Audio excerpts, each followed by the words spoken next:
Hi everyone, it's Kendall here, and we have another week of our Brackman sampler blocks, which is a sew along hosted by me.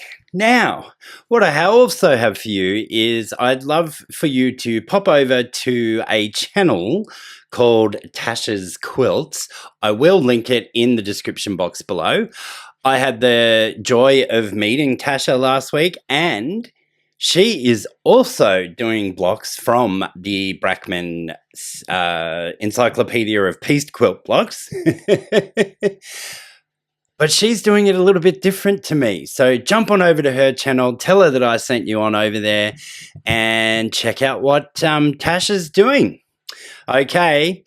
Other things I want to go through with you before we start this week's video. I did get the binding on both of my Brackman quilts, and you'll see I matched the binding to whatever my sashing was, and I also did it at 1 inch wide binding, and I did that on my original red version and on the grey version. And I just think matching that to the width of my sashing and having it all at 1 inch just really finished those off quite nicely.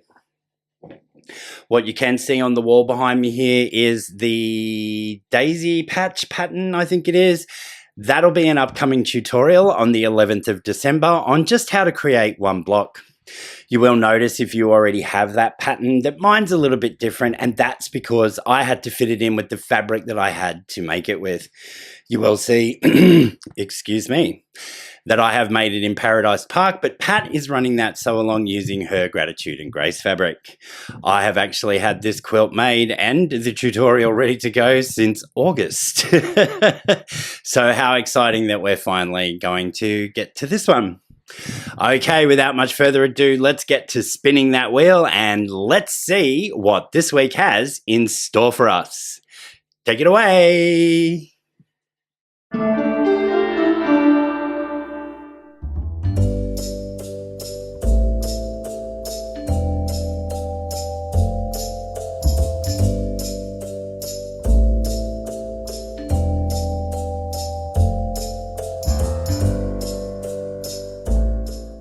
Block number 1604 gives us the double 9 patch, also known as the Dutch 9 patch.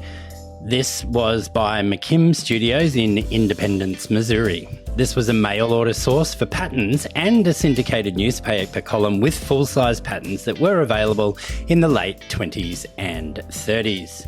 Once again, the base design for this block was a 9-inch finished block, and as such, it doesn't translate up to a 12-inch block while maintaining the same proportions.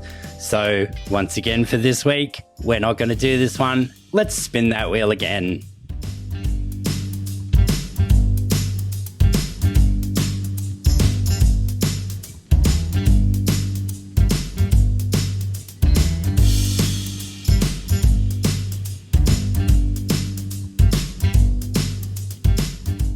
Number 1617 is the Antique Tile Block, and it is once again a Nancy Cabot design from 1938. We have done quite a few of Nancy Cabot's patterns, as I predicted in the beginning. Now, these appeared in a syndicated column which was written by Loretta Lester Rising for the Chicago Tribune throughout the 1930s. There are hundreds of Cabot patterns that were sold by mail order, and they were also grouped in booklets.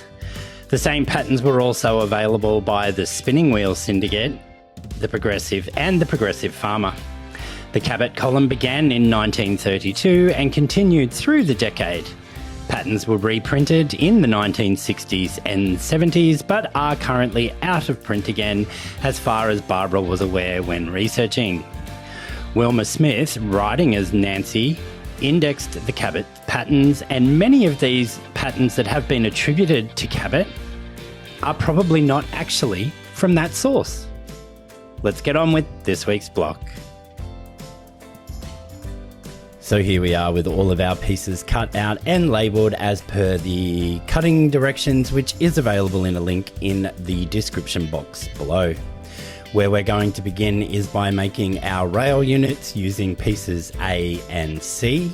We then also need to sew our F squares and our D squares together in pairs.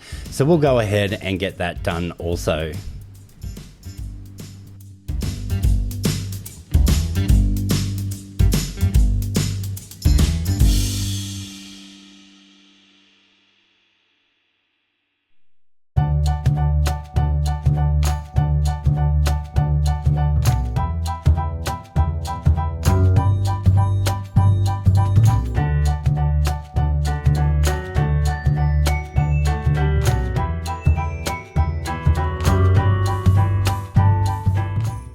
For our pressing in this instance, these little units here, which were our D and F squares, I think, I'm pressing them towards my dark fabric as opposed to the medium. And for the way that I'm putting this block together, you should press towards that medium fabric, or the print in my case. And then for our bar units, we will of course press to the darker of the two fabrics.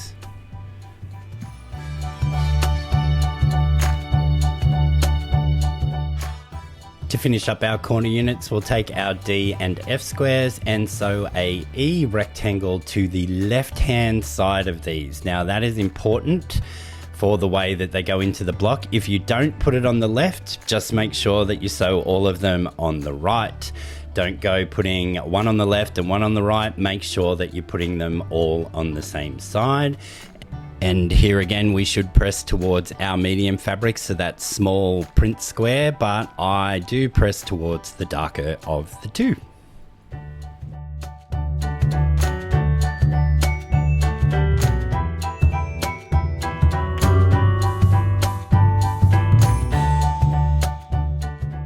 We now have all the pieces we need to make this block, so we'll bring in our final piece of fabric that we haven't touched yet, being our B square, which goes in the center.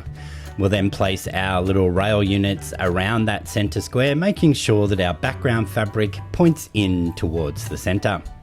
We then can place each of the corners, giving them a 1/4 inch turn as we go around the block, or you could place them whichever way works best for you. I didn't manage to get the pressing perfect when I was filming this video, but if you follow the rule that you always press towards that medium fabric, every single one of your intersections will nest nicely once we do our 9 patch construction, which of course is starting by doing all of our vertical seams and then our 2 horizontal seams. I didn't press towards the medium fabric in all instances, so you will see throughout this that I'm clipping into the seams and moving them. Now, having the seam allowances going in the same direction at the end of the day is not such a big deal. It just makes those intersections a little bit bulky for when you come to actually quilting this later, or if you prefer to have really flat blocks. So try wherever you can to press towards that medium fabric, or in my instance, the only print fabric that I have. And then every single one of your intersections will nest throughout the rest of the construction. Once we have those vertical seams done, we will press in our normal 9 patch way, which is out towards the corners on the top and the bottom row and in towards the middle in the middle row. We can then do our 2 horizontal seams and once again have all of our intersections nesting nicely.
pressing after our horizontal seams is to just go in whichever direction you like. I am pressing towards the middle of the block, but you could press out towards those top and bottom rows as well. It doesn't really matter here because either way you press, your inner sections will be the same. So that is it for this week's block, a nice, quick, simple one, but stay tuned for our AccuQuilt instruction. If you are wanting to use your AccuQuilt to make this block, you can, and you would need shapes 1, 2, and 8 from the 8-inch mix and match cube.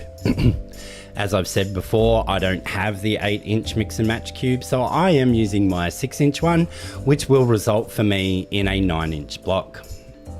With all of those pieces and parts cut, we make this block in exactly the same way as the previous one.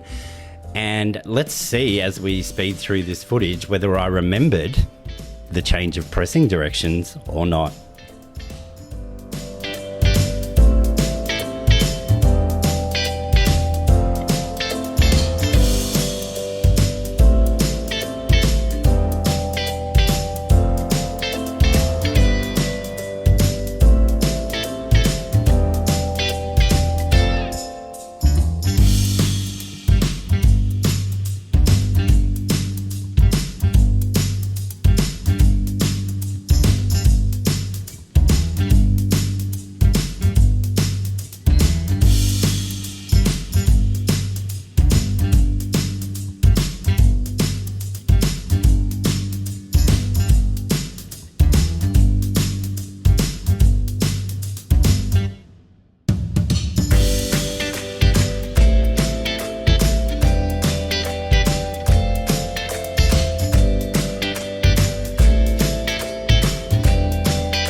So it would seem by watching that, even though it was going a little bit fast, that I did remember my tip from before about always pressing towards that medium fabric until we come to doing our final 9-patch construction, which then of course was pressed exactly the same way.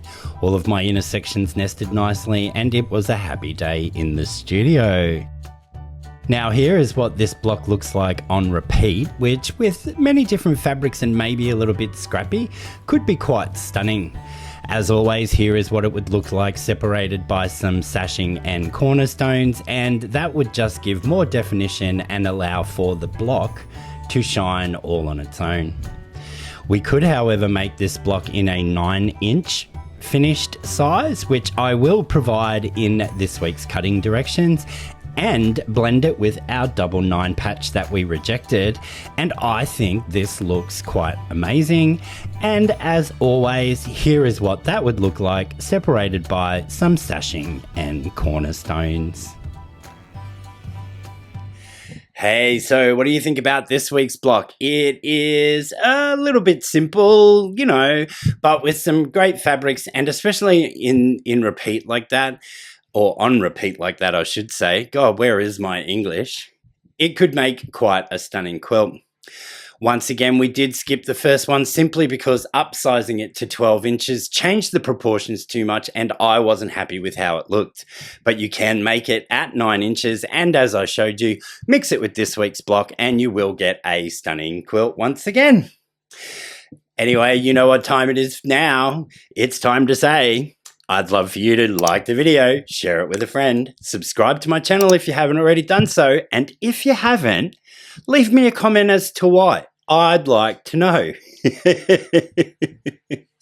Once you have subscribed, go ahead and tickle that little bell icon and you will be notified of all my future releases and you won't miss a thing. I'll see you all again real soon. Bye for now.